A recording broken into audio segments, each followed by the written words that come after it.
My name is Ava Bennett. I'm 35 years old. 18 years ago, my parents threw me out of the house at 17 for getting pregnant. They told everyone I had run away. They erased me, like I never existed. I lived in silence for nearly 2 decades, until last week when they showed up at my door, smiling, desperate, begging me to attend their anniversary party and pretend to be the daughter they never abandoned. They even offered me $300,000 to keep quiet.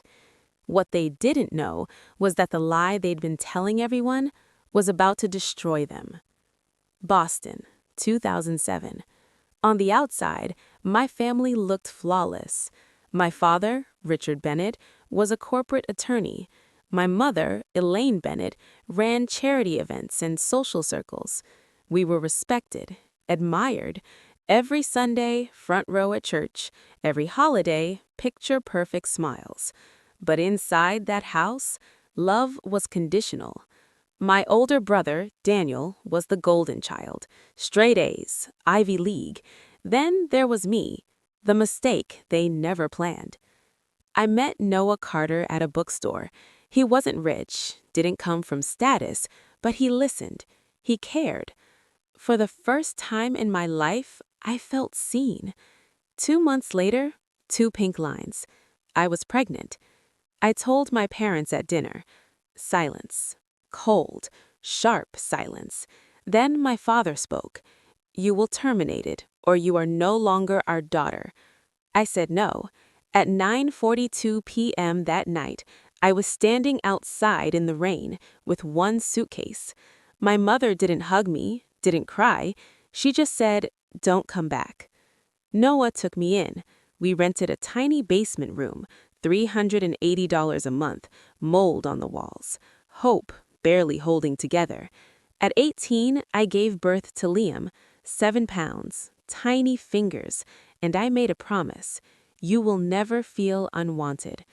We survived on instant noodles and borrowed time. Noah worked construction. I cleaned houses. Life was hard, but it was ours. Then everything broke. One night, a scaffolding collapse. Noah didn't make it. He was 24. Just like that, I was alone, 19 years old, with a baby, and no one left. I had two choices, break or build. I chose to build. I started small, freelance digital design, late nights, no sleep. Years passed, clients grew, skills sharpened. By 2023, I owned a branding agency, 15 employees, 6-figure clients, a life I built from nothing.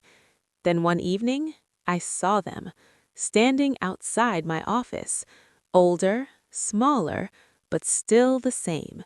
My parents, after 18 years. No apology, no regret, just a request. They sat across from me, like strangers. My father slid an envelope forward. Inside, a check, $300,000.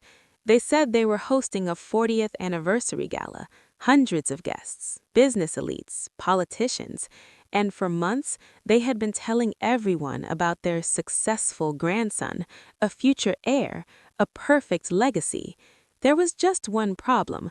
That grandson didn't exist.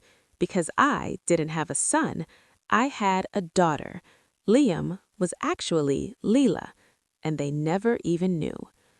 They wanted me to show up, smile, lie, pretend, rewrite history, erase the truth, again. But this time, I wasn't 17 anymore.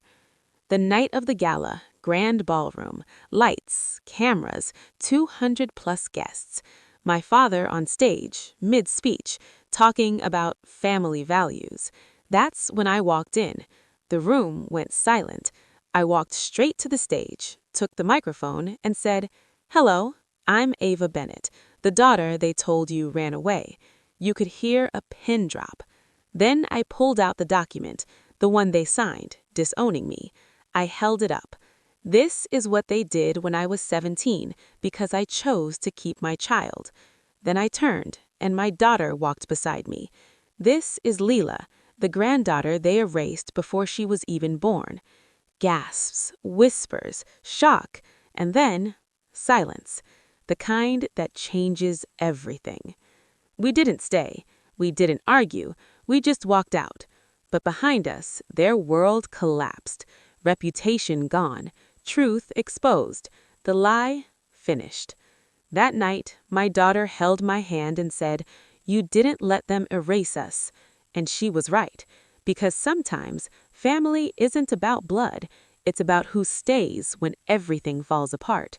You don't need their approval to build your life, and the people who abandon you don't get to rewrite your story.